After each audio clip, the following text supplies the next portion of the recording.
ಆಮೇಲೆ ಪ್ರಾರ್ಥಿಸಿದಂಥ ಸಹೋದರರನ್ನು ದೇವತಾನೆ ಆಶೀರ್ವಾದ ಮಾಡಿ ನಡೆಸಲಿ ಪ್ರಿಯರೇ. ದೇವರ ನಾಮಕ್ಕೆ ಮಹಿಮೆ ಉಂಟಾಗಲಿ. ಈ ಸಮಯ ಮಾಡಿಕೊಟ್ಟಂಥ ದೇವರಿಗೂ ಮತ್ತು KCS ಟೀಮ್ ಅಧ್ಯಕ್ಷರಾದ ಸ್ಟಾನಿ ಪಿಂಟು ಅವರಿಗೂ ನನ್ನ ಹೃದಯಪೂರ್ವಕವಾದ ವಂದನೆಗಳು. ಎಲ್ಲರೂ ಮ್ಯೂಟ್ ಮಾಡ್ಕೊಳ್ಳೋಣ.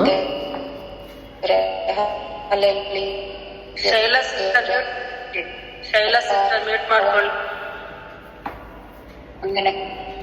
ಸಿಸ್ಟರ್ ಮ್ಯೂಟ್ ಮಾಡ್ಕೊಳ್ಳಿ. ನೆಟ್ವರ್ಕ್ ಪ್ರಾಬ್ಲಮ್ ಇರುತ್ತೆ, ಅವರಿಗೆ ಸ್ವಲ್ಪ ಲೇಟಾಗಿ ಕೇಳಿಸ್ತಾ ಇರ್ಬೋದು. ಓಕೆ,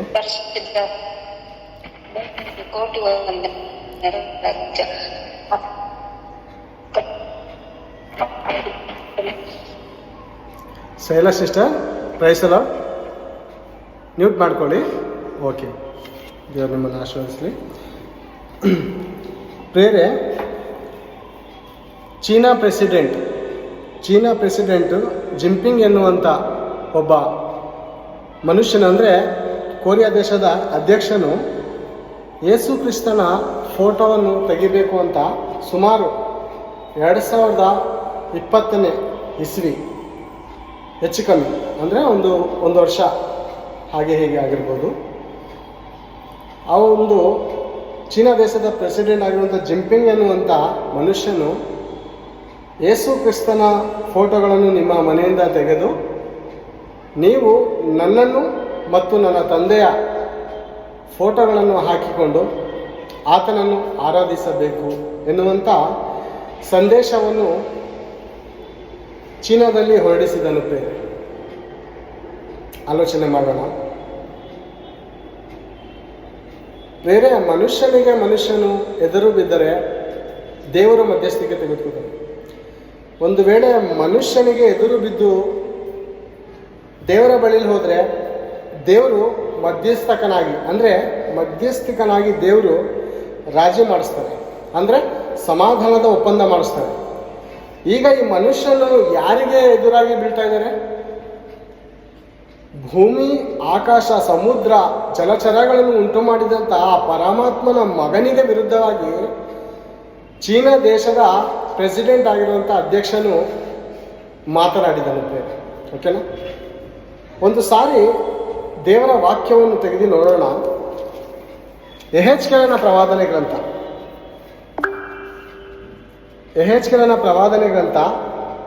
14ನೇ ಅಧ್ಯಾಯ 13ನೇ ವಚನದಲ್ಲಿ ನಮ್ಮ ತಂದೆಯಾದ ಪರಮಾತ್ಮನ ಒಂದು ಮಾತನ್ನು ನಾವು ಓದುವವರಾಗಿರೋಣ. ಯಾರಾದರೂ ಓದಿ. ನರಪುತ್ರನೇ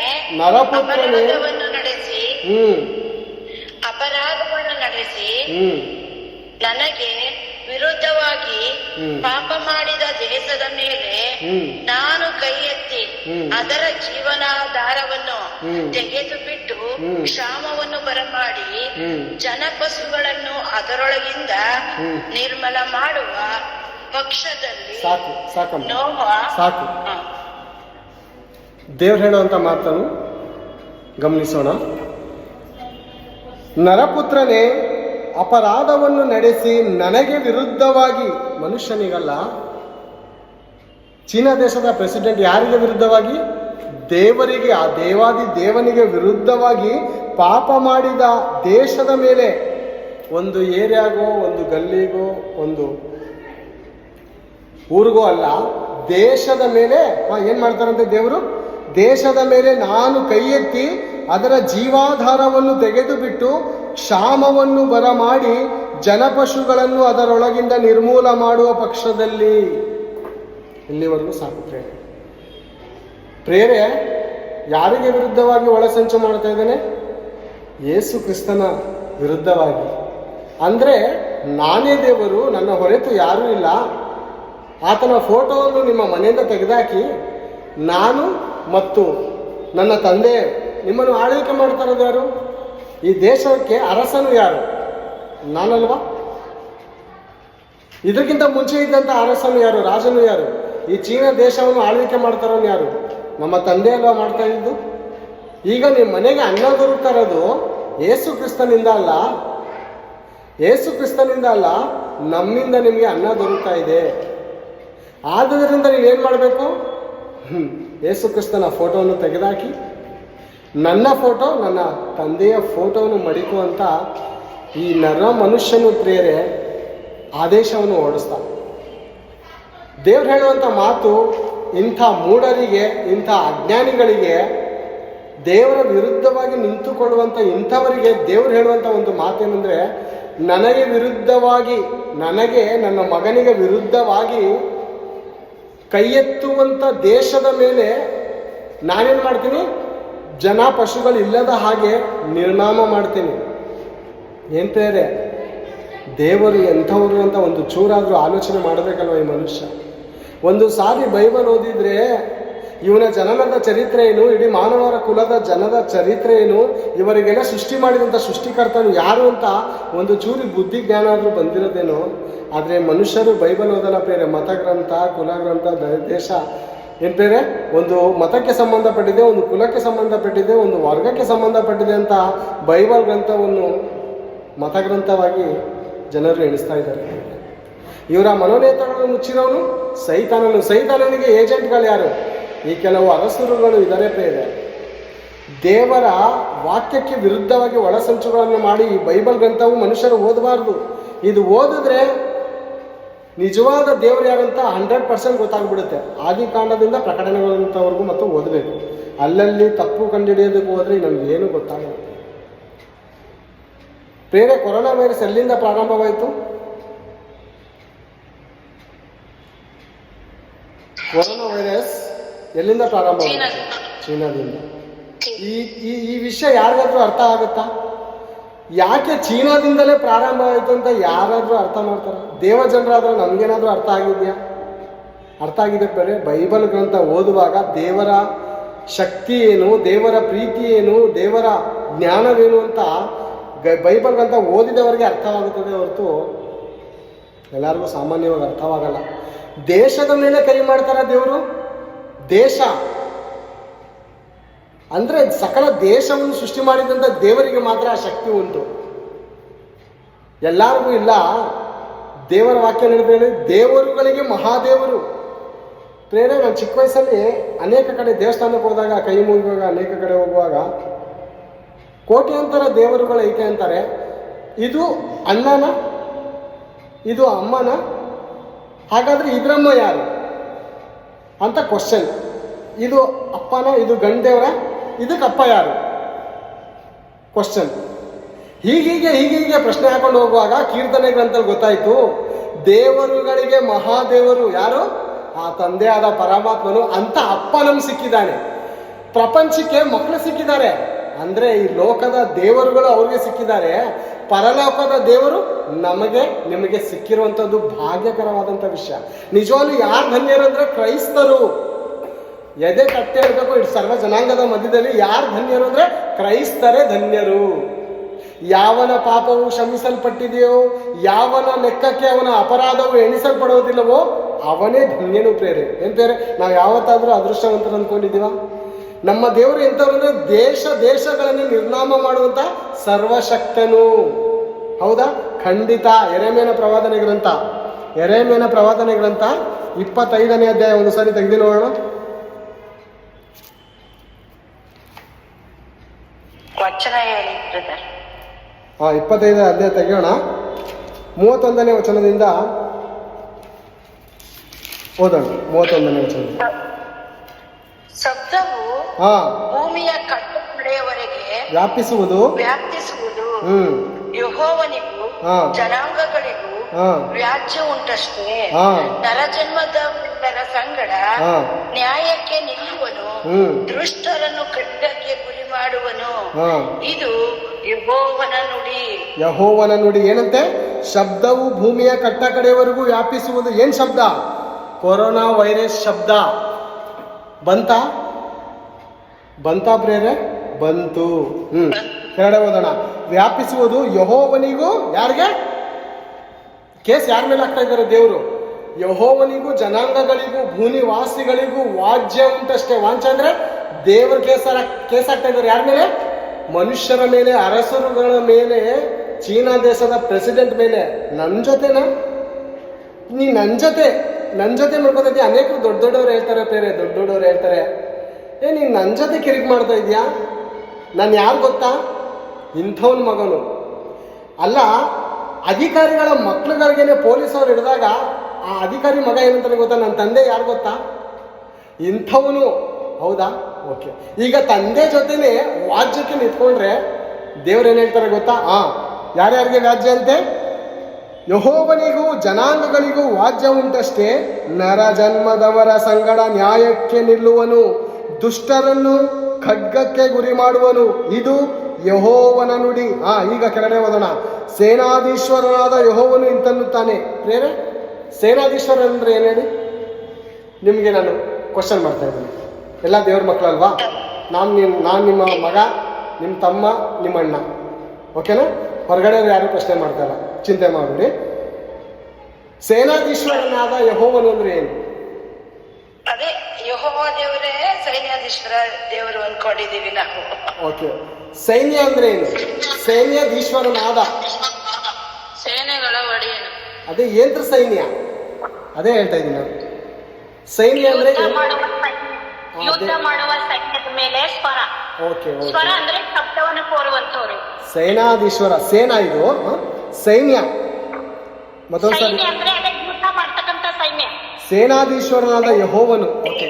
ಸೇನಾಧೀಶ್ವರ, ಸೈನ್ಯ ಅಲ್ಲ, ಇವಾಗ ಸೇನಾಧೀಶ್ವರ. ಈಗ ನಾನು ಹೇಳೋದೇನೆಂದ್ರೆ, ಜನರ ಹತ್ರ ಯುದ್ಧ ಮಾಡಬೇಕಾದ್ರೆ ಖಡ್ಗಗಳು, ಬಂದೂಕುಗಳು ಮುಂತಾದ ಆಯುಧಗಳಿರ್ತವೆ. ಇದು ಸೇನಾ.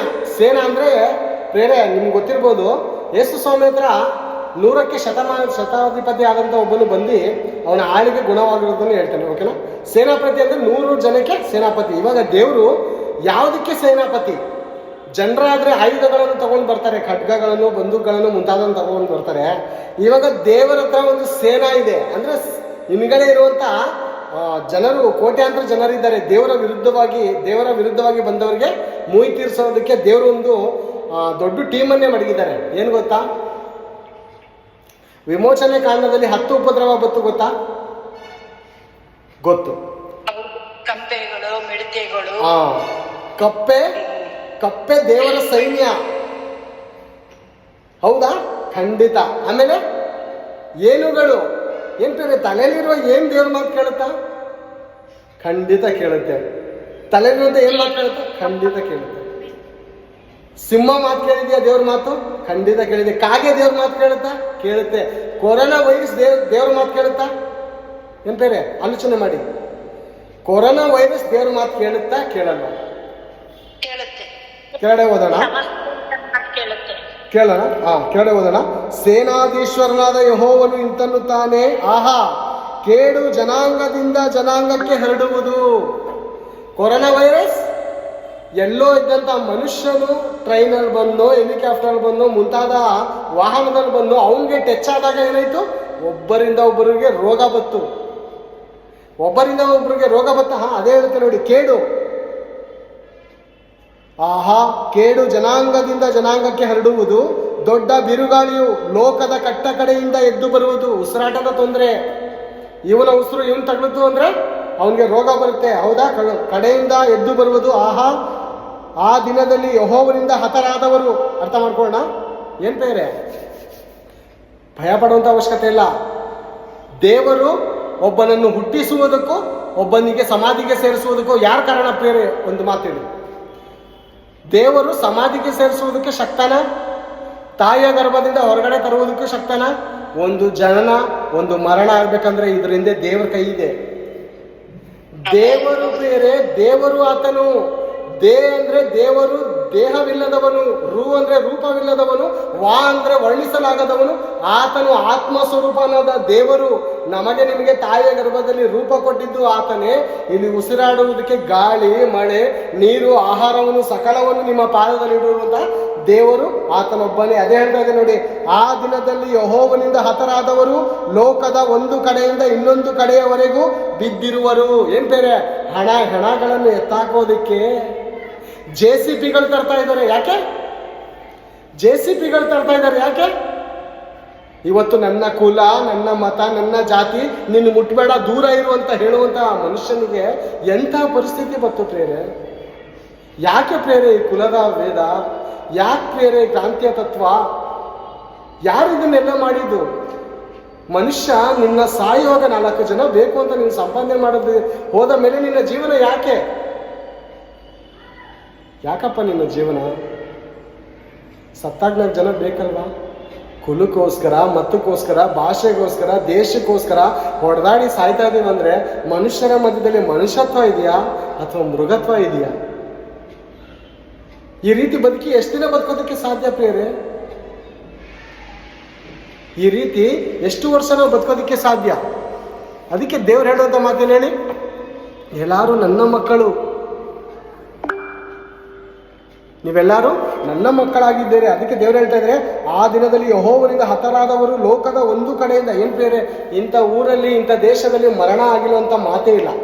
ಒಂದು ಕಡೆಯಿಂದ ಅಂದ್ರೆ ಕನ್ಯಾಕುಮಾರಿಯಿಂದ ಹಿಡಿದು ರಾಮೇಶ್ವರದಿಂದ ಹಿಡಿದು ಭೂಮಿಯ ಕಟ್ಟ ಕಡೆವರೆಗೂ ಮರಣಗಳಾಯಿತು.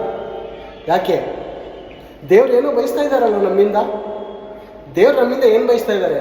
ನೀವೆಲ್ಲರೂ ನನ್ನ ಮಕ್ಕಳು ಕಂಡ್ರು, ನಾನು ನಿಮ್ಮನ್ನ ಹೆತ್ತಿದ್ದೇನೆ, ನಾನೇ ಸಾಕಿದ್ದೇನೆ, ಈ ಕೈಯಿಂದಲೇ ನಾನು ನಿಮ್ಮನ್ನು ಸಾಯಿಸಲ, ಈ ಕೈಯಿಂದ ನಿಮ್ಮನ್ನು ಮುದ್ದಾಡಿದ್ದೇನೆ, ತಾಯಿ ಗರ್ಭದಲ್ಲಿ ಇದ್ದಾಗಲೇ ನಿಮ್ಮನ್ನು ಅಂಗೈಲಿ ಚಿತ್ರಿಸ್ಕೊಂಡಿದ್ದೇನೆ, ತಾಯಿ ಮರೆತರು ಮರೆತಾಳು, ನಾನು ನಿಮ್ಮನ್ನು ಮರೆಯಲ್ಲ ಅಂದಂಥ ದೇವರ ಕೈಯಲ್ಲಿ ನಾವು ಸಾಯ್ತಾ ಇದ್ದೀವಿ ಅಂದರೆ ನಮಗಿಂತಲೂ ನತದೃಷ್ಟರು ಯಾರಿದ್ದಾರೆ ಹೇಳಿದ್ದೇವೆ? ಅಂದರೆ ತಂದೆ ತಾಯಿ ಕೈಯಲ್ಲಿ ಮಕ್ಕಳು ಸಾಯ್ಬೇಕಂದ್ರೆ ಏನೋ ಮಾಡಿರ್ಬೇಕಲ್ವಾ? ಸುಮ್ಮನೆ ಪ್ರೇರೆ ತಂದೆ ತಾಯಿಗಳು ಮಕ್ಕಳನ್ನ ಸಾಯಿಸ್ತಾರ? ನೀವು ನೋಡಿದರೆ ಎಷ್ಟೋ ತಂದೆ ತಾಯಿಗಳು ಮಕ್ಕಳು ಊಟ ಮಾಡ್ಬೇಕಾದ್ರೆ ವಿಷಾಕ್ ಸಾಯಿಸಿರ್ತಾರೆ. ಯಾಕಂದ್ರೆ ಈ ಮನುಷ್ಯ, ಈ ಮಗ ಏನಾಗಿರ್ತಾನೆ ಅಂದ್ರೆ ದೊಡ್ಡ ಕಿಡಿಗೇಡಿ ಆಗಿರ್ತಾನೆ, ಇವನ ಮೂಲಕ ಜನರಿಗೆಲ್ಲ ಹಾಳು ಮಾಡ್ತಾ ಇರ್ತಾನೆ. ಇದು ಒಳ್ಳೆ ಮರ ಆಗಿರಲ್ಲ. ಯಾವುದು? ಈ ಮನುಷ್ಯನೆಂಬುವಂಥದ್ದು ಒಳ್ಳೆ ಮರ ಇಲ್ಲ. ಇವಾಗ ತಂದೆಯಾದ ಪರಮಾತ್ಮನು ಏನಾಗಿದ್ದಾನೆ? ತೋಟಗಾರನಾಗಿದ್ದಾನೆ. ನಾವೆಲ್ಲ ಯಾರಾಗಿದ್ದೇವೆ? ಗಿಡಗಳು, ಮರಗಳಾಗಿದ್ದೇವೆ. ನಮ್ಮ ಮೂಲಕ ಒಳ್ಳೆ ಫಲ ಬರಬೇಕಲ್ವಾ? ಈ ಭೂಮಿ ಒಂದು ತೋಟ ಆಗಿರುವಾಗ, ಆ ತೋಟಗಾರನು ತಂದೆಯಾದ ಪರಮಾತ್ಮನಾಗಿರುವಾಗ, ನಾವೆಲ್ಲ ಗಿಡ ಮರಗಳಾಗಿರುವಾಗ ನಮ್ಮ ಮೂಲಕ ಒಳ್ಳೆ ಫಲ ಬರಬೇಕಾ, ಉಳುಕು ಫಲ ಬರಬೇಕಾ ಅಂತ ಅಂದ್ರೆ ನೋಡ್ರಿ ಪ್ರಿಯರೇ, ಪ್ರಪಂಚದಲ್ಲಿ ನಾವು ನೋಡುವಾಗ ಎಲ್ಲರೂ ಉಳುಕು ಫಲ ಕೊಡ್ತಾ ಇದ್ದಾರೆ. ನಿಮ್ಮ ಮನೆ ಮುಂದೆ ಸಾಕಿರುವಂಥ ಒಂದು ತುಳಸಿ ಗಿಡನೇ ನಿನಗೆ ಒಳ್ಳೆ ಎಲೆಗಳು ಕೊಡದಿದ್ರೆ ಏನು ಮಾಡ್ತೀಯ ಮನುಷ್ಯ? ಅದನ್ನು ಕಡ್ದು ಬೆಂಕಿಗೆ ಹಾಕ್ತೀಯ, ಒಲೆಗೆ ಹಾಕ್ತೀಯ, ಅಥವಾ ಕಿತ್ತಿ ಬಿಸಾಕ್ತೀಯ. ಓಕೆನಾ? ನೀನು ತಗೊಬಂದಿರೋಂಥ TV ಸ್ವಲ್ಪ ದಿವಸ ಓಡೋದೇ ಹೊರತು ಆಮೇಲೆ ಓಡದೇ ಇದ್ದಾಗ ಅದು ದಿನ ಮೇಲೆ ದಿನ ರಿಪೇರಿ ಆಗುವಾಗ ಏನು ಮಾಡ್ತೀವಿ ಪ್ರಿಯರೇ? ನಾವು ಏನು ಮಾಡ್ತೀವಿ? 1 ಸಾರಿ ರಿಪೇರಿ ಮಾಡ್ತೀವಿ, 2 ಸಾರಿ ರಿಪೇರಿ ಮಾಡಿಸ್ತೀವಿ, ತಾಳ್ಮೆ ಇದ್ರೆ 3 ಸಾರಿ ರಿಪೇರಿ ಮಾಡಿಸ್ತೀವಿ. ರಿಪೇರಿ ಮಾಡಿಸ್ಕೊಂಡು ಮಡಗಿದ್ದಷ್ಟೇ ರಿಪೇರಿ ಅಂದರೆ ಏನು ಮಾಡ್ತೀವಿ ಬೇರೆ? ಗುಜ್ರಿಗೆ ಹಾಕ್ತೀವ? ಖಂಡಿತ ಹಾಕ್ತೀವಿ. ಒಂದು ಕೋಳಿ ಸಾಕಿರ್ತೀವಿ ಬೇರೆ, ಒಂದು ಕೋಳಿ ಸಾಕಿರ್ತೀವಿ. ಕೋಳಿ 1 ವರ್ಷ ಆಯಿತು, 2 ವರ್ಷ ಆಯಿತು, 3 ವರ್ಷ ಆಯಿತು, ದನ ತಿಂದಂಗೆ ತಿಂತೈತೆ, ಮೇವುಗಳೆಲ್ಲ ಮೇಯ್ತೈತೆ, ಚೆನ್ನಾಗಿ ಆನೆ ಥರ ಊದೈತೆ. ಮೊಟ್ಟೆ ಕೊಡಮ್ಮ, ಮೊಟ್ಟೆ ಇಲ್ಲ. ಏನು ಮಾಡ್ತಾನೆ ಯಜಮಾನನು? ಬೇರೆ ಯಜಮಾನನು ಏನು ಮಾಡ್ಬೇಕು ಹೇಳಿ ಬೇರೆ? ನಾವು ಸಾಕಿರುವಂಥ ಕೋಳಿಯನ್ನು ಕಡೆದು ನಾವು ಮಾಂಸ ತಿನ್ನುವಂಥ ಅಧಿಕಾರ ನಮಗಿದ್ರೆ, ನಾವು ಮನೆ ಮುಂದೆ ನೆಟ್ಟಿರುವಂಥ ಆ ತುಳಸಿ ಗಿಡವನ್ನು ನಾವೇ ಕಡ್ದಾಕಿ ಬೆಂಕಿಗಾಗುವಂಥ ಅಧಿಕಾರ ನಮಗಿದ್ರೆ ಏನು ಬೇರೆ? ಆ ಭೂಮಿ ಆಕಾಶ ಸರ್ವ ಲೋಕವನ್ನು ಉಂಟು ಮಾಡಿದಂಥ ಆ ಸೇನಾಧೀಶ್ವರನಾದ ಯೆಹೋವನಿಗೆ ನಮ್ಮ ಮೇಲೆ ಅಧಿಕಾರ ಐತೆ ಇಲ್ಲ? ನಾವು ತಿನ್ನುವಂಥ ಆಹಾರ ದೇವ್ರದು, ತಗೋತಾರಂಥ ಗಾಳಿ ದೇವ್ರದು, ಬರ್ತಾರಂಥ ಬೆಳಕು ದೇವ್ರದು, ಸೂರ್ಯ ಚಂದ್ರ ನಕ್ಷತ್ರ ಜೀವರಾಶಿಗಳೆಲ್ಲ ದೇವ್ರದಾಗಿರುವಾಗ ನಾವು ಯಾರ ಕಡೆಯವರು? ನಾವು ದೇವ್ರ ಕಡೆಯವರಲ್ವ? ಮತ್ತೆ ನಮ್ಮನ್ನು ಗುಣಪಡಿಸುವುದಕ್ಕೂ, ನಮ್ಮನ್ನು ಸ್ವಸ್ಥ ಮಾಡೋದಕ್ಕೂ, ನಮ್ಮನ್ನು ಗಾಯಪಡಿಸೋದಕ್ಕೂ ಆತನಿಗೆ ಅಧಿಕಾರ ಐತಾ ಇಲ್ವಾ? ಯಾಕೆ ದೇವರು ಈ ರೀತಿ ಸ್ಮರಣ ತರ್ತಾ ಇದ್ದಾರೆ ಹೇಳಿ? ನಿನ್ನಿಂದ ಇನ್ನೊಬ್ಬ ಮಗನು ಕೆಡಬಾರದು. ನೀನು ಹೊಲಸು ಹಣ್ಣುಗಳನ್ನ ಬಿಡ್ತಾ ಇದೀಯಾ? ನೀನು ಹೊಲಸು ಹಣ್ಣುಗಳನ್ನ ಬಿಡ್ತೀಯಾ, ನಿನಗೆ ಅಂತ್ಯ ಬಂದ್ಬಿಡುತ್ತೆ ಮಗನೇ. ನೀನು ಬದಲಾಗುವಂಥ ದೇವ್ರು ಎಷ್ಟೋ ಸಾರಿ ಭಕ್ತರ ಮೂಲಕ, ಪ್ರವಾದಿಗಳ ಮೂಲಕ, ಈ ದಿನ ಸೇವಕರ ಮೂಲಕ ಪ್ರಪಂಚಕ್ಕೆ ಸುವಾರ್ತೆ ಹೇಳ್ತಾ ಇದ್ರೆ ಏನು ಬೇರೆ? ದೇವರ ಕರಪತ್ರಿಕೆ ಕೊಟ್ಟರೆ ಅದನ್ನು ಕೆಟ್ಟದಾಗಿ ನೋಡುವಂಥವ್ರು ಇದ್ದಾರೆ. ಫಿಲಮ್ ಪೋಸ್ಟ್ಗಳು ಕೆಟ್ಟದಾಗಿ ಹೊಲಸಾಗಿ ಇದ್ದರೆ ಆ ಪೋಸ್ಟ್ಗಳು ನೋಡಿಕೊಂಡು ಅದರಲ್ಲಿ ಏನು ಫಿಲಮ್ ಹೆಸರು ಬರ್ತಿದೆ ಅಂತ ಡೇಟಲ್ಲಿ ಓದ್ತಾರೆ. ದೇವರ ಕರಪತ್ರಿಕೆ ಕೊಡುವಾಗ ಅದನ್ನು ತಗೊಂಡು ಓದೋದಕ್ಕೂ ಮನಸ್ಸಿಲ್ಲದಂಥ ಇಂಥವರಿಗೆ ಏನು ಮಾಡಬೇಕು ಪ್ರಿಯರೇ? ದೇವರ ಕರಳು ನೋವುತ್ತೈತೆ ಪ್ರಿಯರೇ. ಮನೆಯಲ್ಲಿ 4 ಜನ ಮಕ್ಕಳಿಗೆ ರಕ್ತ ಸುರಿಸಿ, ಬೇವ್ರು ಸುರಿಸಿ, ಕಷ್ಟಪಟ್ಟು ತಂದೆ ತಾಯಿಗಳು ತಗೊಬಂದು ಮಕ್ಕಳನ್ನು ಬೆಳೆಸಿ ಅವ್ರಿಗೆ ಸ್ಕೂಲ್ ಕಳಿಸಿ ಎಲ್ಲವನ್ನು ಮಾಡುವಾಗ ಮಕ್ಕಳು ತಂದೆ ತಾಯಿಗೆ ನೀತಿ ನ್ಯಾಯದಿಂದ ನಡೆದುಕೊಳ್ಳದೆ ಲೋಕದಲ್ಲಿ ವ್ಯಭಿಚಾರ ಮಾಡುವವರಾಗಿ ಕಳ್ಳತನ ಮಾಡುವವರಾಗಿ ತಂದೆ ತಾಯಿಗಳು ಹೋಗುವಾಗ ಇಂಥ ಮಕ್ಕಳನ್ನು ಎತ್ತಿದೆಯಪ್ಪ, ಇಂಥ ಮಕ್ಕಳನ್ನು ಇರೋದಕ್ಕಿಂತ ಸಾಯಿಸೋದು ನಿನಗೆ ಉತ್ತಮವಾಗಿತ್ತಲ್ಲ ಅಂತ ಆ ಮಕ್ಕಳ ದೃಷ್ಟಿಯಲ್ಲಿ ತಂದೆ ತಾಯಿಗೆ ಅವಮಾನ ಆಗುವುದಾದರೆ ಯಾಕೆ ಪ್ರಿಯರೇ ಆ ಜೀವನ? ಅದೇ ರೀತಿ ದೇವ್ರೇನು ಬಯಸ್ತಾ ಇದೆ ನಮ್ಮಿಂದ? ಅದಕ್ಕೆ ದೇವ್ರು ಹೇಳ್ತಾ ಇದ್ರೆ, ಫಲ ಕೊಡದಂಥ ಪ್ರತಿಯೊಂದು ಮರವನ್ನು ಕಡಿದಿಗೂ ಬೆಂಕಿಗೆ ಹಾಕುವರು. ಕೆಳಗಡೆ ವಚನವನ್ನು ನೋಡೋಣ. ಇನ್ನೊಂದು ವಚನವನ್ನು ನೋಡೋಣ ಪ್ರಿಯರೇ. ಯೆಹೆಜ್ಕೇಲನ ಪ್ರವಾದನೆ ಗ್ರಂಥ 9ನೇ ಅಧ್ಯಾಯ 5ನೇ ವಚನ ನೋಡಿಕೊಳ್ಳೋಣ. ಓದೋಕ್ಕಿಂತ ಮುಂಚೆ ನಾನೊಂದು ಪ್ರಶ್ನೆಯನ್ನು ಕೇಳ್ತೇನೆ, ತಿಳಿದವರು ಹೇಳಿ. ಯೆಹೆಜ್ಕೇಲನ ಪ್ರವಾದನೆ ಗ್ರಂಥ 9ನೇ ಅಧ್ಯಾಯ 5ನೇ ವಚನ. ಇನ್ನು ಓದೋಕ್ಕಿಂತ ಮುಂಚೆ ನಾನೊಂದು ಪ್ರಶ್ನೆ ಕೇಳ್ತೀನಿ. ಕೊರೋನಾ ವೈರಸ್ ಮೊದಲು ಪ್ರಿಯರೇ ಮೊದಲನೇದಾಗಿ ಯಾರಿಗೆ ಬರುತ್ತೆ? ಎಷ್ಟನೇ ವಯಸ್ಸವ್ರಿಗೆ? ಯಾರಾದ್ರೂ ತಿಳಿದವ್ರು ಹೇಳಿ. ವಯಸ್ಸಾದವರಿಗೆ. ಓಕೆನಾ? ಒಂದು ನಿಮಿಷ. ಚಿಕ್ಕ ಮಕ್ಕಳಿಗೆ. ಒಂದು ನಿಮಿಷ. 9ನೇ ಅಧ್ಯಾಯ 5ನೇ ವಚನ. ಮಿಕ್ಕವರಿಗೆ ನೀವು ಪಟ್ಟಣದಲ್ಲೆಲ್ಲ ಇವನ ಹಿಂದೆ ತಿರುಗುತ್ತಾ ಹತ್ತಿಸಿರಿ. ಮುಂದೆ ಓದಿ. ಯಾರನ್ನು ಕಟಾಕ್ಷಿಸದಿರಿ, ಉಳಿಸದಿರಿ. ವೃದ್ಧ, ಸಾಕು ಯುವಕ. ಸಾಕು. ಮೊದಲನೇ ವೈರಸ್ ಯಾರಿಗೆ ಬತ್ತು ಬೇರೆ? ಎಂಥವ್ರು ಬತ್ತು? ಅಮ್ಮನವ್ರು ಹೇಳಿದಾಗೆ ವೃದ್ಧರಿಗೆ. ಕೆಳಗಡೆ ಓದೋಣ. ನೆಕ್ಸ್ಟ್ನೇದು ಯಾರು ಬತ್ತು? ಮಧ್ಯಸ್ಥಿಕರಿಗೆ, ಅಂದ್ರೆ ವಯಸ್ಸಾದವರಿಗೆ. ಓದೋಣ ಕೆಳಗಡೆ. ಯುವಕರಿಗೆ, ಯುವತಿಯರಿಗೆ. ನೆಕ್ಸ್ಟ್ ಮೂರನೇದು ಸ್ತ್ರೀ ಬಾಲಕ ಎನ್ನದೆ. ಮೂರನೇ ವೈರಸ್ ಯಾರಿಗೆ ಬತ್ತು? ಬಾಲಕರಿಗೆ. ಮತ್ತೊಂದು ನಾನು ಓದ್ತೀನಿ ಪ್ರಿಯರೇ, ಓಕೆನಾ? ನೀವು ಪಟ್ಟಣದಲ್ಲೆಲ್ಲ ಇವನ ಹಿಂದೆ ತಿರುಗುತ್ತಾ ಹತ್ತಿಸಿರಿ. ಯಾರಿಗೆ? ದೇವದೂತರಿಗೆ ದೇವರು ಅಪ್ಪಣೆ ಕೊಡ್ತಾ ಇದ್ದಾರೆ. ಕೊರೋನಾ ವೈರಸ್ ಅಂದ್ರೆ ದೇವದೂತರ ಅಂದ್ರೆ ಕೊರೋನಾ ವೈರಸ್. ನೀವು ಪಟ್ಟಣದಲ್ಲೆಲ್ಲ ಇವನ ಹಿಂದೆ ತಿರುಗುತ್ತಾ ಹತ್ತಿಸಿರಿ ಅಂದ್ರೆ ಕೊಲೆ ಮಾಡೋದಕ್ಕೆ ಪ್ರಾರಂಭ ಮಾಡಿರಿ. ಯಾರನ್ನು ಕಟಾಕ್ಷಿಸದಿರಿ. ಏನ್ ಬೇರೆ? ಸೌಲನಿಗೆ ದೇವರೇನು ಹೇಳ್ತಾರೆ ಗೊತ್ತಾ? ಸೌಲನಿಗೆ ಯಾರ ಮುಖನೂ ನೋಡಬಾರ್ದು, ಅಮಲೇಖರನ್ನು ಒಬ್ಬೊಬ್ಬರನ್ನು ಹಾಳು ಮಾಡು, ಸಾಯಿಸು. ಯಾಕಂದ್ರೆ ಅವರು ಬೆಳೆದ್ರೆ ವಿಗ್ರಹಾರಾಧಕರು ಆಗ್ತಾರೆ, ಅವರಿಂದ ನೀವು ಹಾಳಾಗೋಗ್ತೀರಾ. ಕಟಾಕ್ಷಿಸಬೇಡ ಅಂತ ಹೇಳಿದ್ರೆ ದೇವರು, ಕಟಾಕ್ಷಿಸಬೇಡ ಅಂತ ಹೇಳಿದ್ರು. ಓಕೆನಾ? ಆ ಮಾತನ್ನು ನಿಮ್ಗೆ ನೆನ್ಪಿಸ್ತಾ ಇದ್ದೀನಿ. ಯಾರನ್ನು ಕೇಳೋದಣ, ಯಾರನ್ನು ಕಟಾಕ್ಷಿಸದಿರಿ, ಉಳಿಸದಿರಿ. ಮೊದಲನೇ ಕೊರೋನಾ ವೈರಸ್ ವೃದ್ಧ, ಎರಡನೇ ಕೊರೋನಾ ವೈರಸ್ ಯುವಕ ಯುವತಿ ಸ್ತ್ರೀ, ಮೂರನೇ ಕೊರೋನಾ ವೈರಸ್ ಬಾಲಕ ಎನ್ನದೆ ಸಕಲರನ್ನು ಸಂಹಾರ ಮಾಡಿಬಿಡಿರಿ. ಇವಾಗ ನಾನು ನಿಮ್ಗೊಂದು ಪ್ರಶ್ನೆ ಕೇಳ್ತಾ ಇದ್ದೀನಿ. ಕೊರೋನಾ ವೈರಸ್ ಬಂದು ಸತ್ತವರು, ಸಾಯಿಸಿದವರು ದೇವರ ಸೈತಾನನ? ನೀವು ಹೇಳ್ಬೇಕು.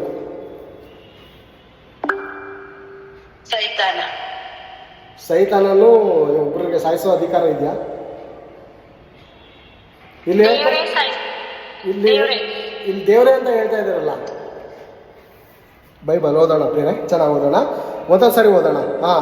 ನೀವು ಪಟ್ಟಣದಲ್ಲೆಲ್ಲ ಇವನ ಹಿಂದೆ ಹತ್ತಿಸುತ್ತಾ ತಿರುಗಿರಿ, ಯಾರನ್ನು ಕಟಾಕ್ಷಿಸದಿರಿ, ಉಳಿಸದಿರಿ. ವೃದ್ಧ, ಯುವಕ, ಯುವತಿ, ಸ್ತ್ರೀ, ಬಾಲಕ ಎನ್ನದೆ ಸಕಲರನ್ನು ಸಂಹಾರ ಮಾಡಿ ಬಿಡಿರಿ. ಕೀರ್ತನೆ ಗ್ರಂಥ ಒಂದು ಸಾರಿ ತೆಗೆದು ನೋಡೋಣ ಪ್ರಿಯರೇ, ನಿಮಗೆ ಡೌಟ್ ಇರ್ತದೆ ಬಹಳ ಜನಕ್ಕೆ. ಕೀರ್ತನೆ ಗ್ರಂಥ 90ನೇ ಅಧ್ಯಾಯ ತೆಗೆಯೋಣ. ಕೀರ್ತನೆ ಗ್ರಂಥ 90ನೇ ಅಧ್ಯಾಯ ತೆಗೆದ್ರೆ ಎಲ್ಲರೂ ನಿಮ್ಮ ಕಣ್ಣನ್ನು ತೆಗೆದು ವಚನವನ್ನು ಓದೋಣ. ಓಕೆನಾ?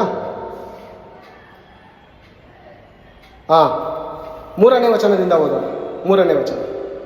ಮನುಷ್ಯರೇ ಸಾಯಿರೆಂದು ಆಜ್ಞಾಪಿಸಿ ಅವರನ್ನು ಪುನಃ ಮಣ್ಣಿಗೆ ಸೇರಿಸುತ್ತೀರಿ. ಸಾಕಮ್ಮ. ಮನುಷ್ಯರೇ ಸಾಯಿರಿ ಅಂತ ದೇವ್ರು ಹೇಳಿದ್ರೆ ಸಾಯ್ಬೇಕ? ಅವನ ಆಯುಷ್ ಕಾಲ ಮುಗೀತು. ದೇವರು ರೀಚಾರ್ಜ್ ಮಾಡಿ ಕಳಿಸಿದ್ದಾರೆ ಈ ಲೋಕಕ್ಕೆ. ಪ್ರಿಯರೇ, ಫೋನ್ ಎನ್ನುವಂತ ಈ ದೇಹಕ್ಕೆ ಸಿಮ್ ಎನ್ನುವಂತ ಆತ್ಮವನ್ನು ದೇವರು ರೀಚಾರ್ಜ್ ಮಾಡಿ ಕಳಿಸಿದ್ದಾರೆ.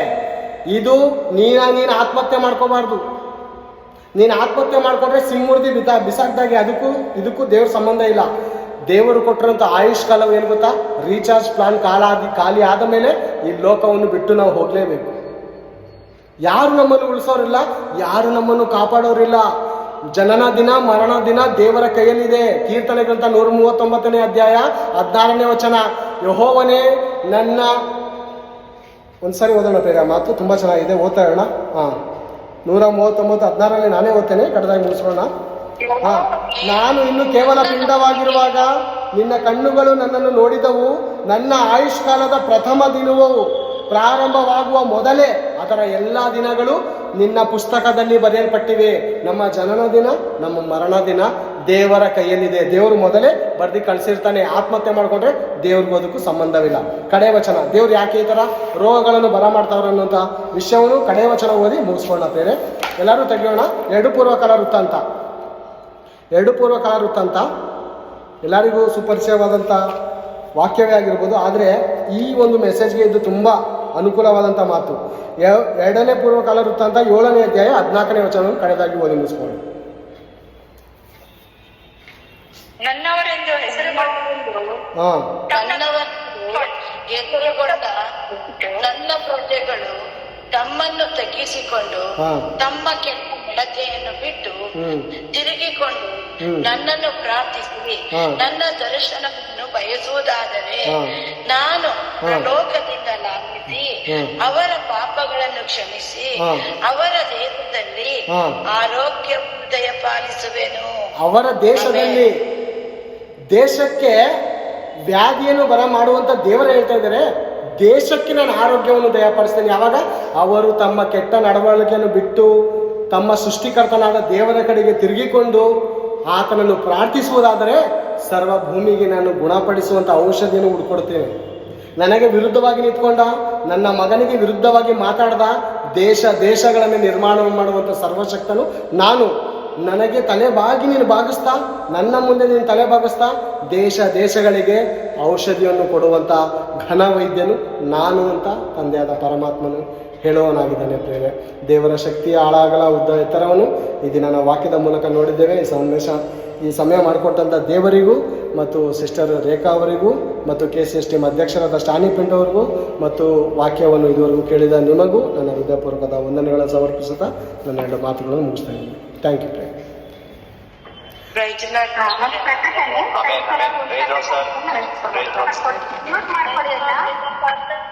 ಪ್ರೈಸ್ ದ ಲಾರ್ಡ್ ಇನ್ಮೇಲೆ ಅಂತ್ಯ ಆಶೀರ್ವಾದ ಆದ್ಮೇಲೆ ಹೇಳಿ, ಮೆಸೇಜ್ ಆದ್ಮೇಲೆ ಬೇಡ. ಯಾಕೆಂದ್ರೆ 2 ಸರಿ ಆಗ್ತಾ ಇದೆ, ಟೈಮ್ ಸಾಕಾಗೋದಿಲ್ಲ. ಆದ್ರಿಂದ ಪ್ರೈಸ್ ದ ಲಾರ್ಡ್ ಅನ್ನೋದು ಅಂತ್ಯ ಆಶೀರ್ವಾದ ಆದ್ಮೇಲೆ ಮಾತ್ರ ಹೇಳಿ ನಾನು, ಓಕೆನಾ? ಈಗ ಸಿಸ್ಟರ್ ನೇತ್ರ ಕಂಟಿನ್ಯೂ ಮಾಡ್ತಾರೆ. ಕಂಟಿನ್ಯೂ ಮಾಡಿ ಸಿಸ್ಟರ್. Thank you. ಓಕೆ, ದೇವರ ಪರಿಶುದ್ಧ ನಾಮಕ್ಕೆ ಮಹಿಮೆ ಉಂಟಾಗಲಿ. Thank you brother. ಇದುವರೆಗೂ ಒಳ್ಳೆ ಉತ್ತಮವಾದ ರೀತಿಯಲ್ಲಿ ದೇವರ ಕಾರ್ಯಗಳನ್ನ, ದೇವರ ಶಕ್ತಿಯನ್ನ, ಅಸಮಾನವಾದ ದೇವರ ಶಕ್ತಿಯ ಕುರಿತಾಗಿ ಆತನು ಏನು ಮಾಡಲಿಕ್ಕೂ ಕೂಡ ಆತನು ಸರ್ವಶಕ್ತನಾಗಿದ್ದಾನೆ ಎಂಬುದರ ಕುರಿತಾಗಿ ಕರ್ತನ ಬಗ್ಗೆ ನಮಗೆ ಆಳವಾಗಿ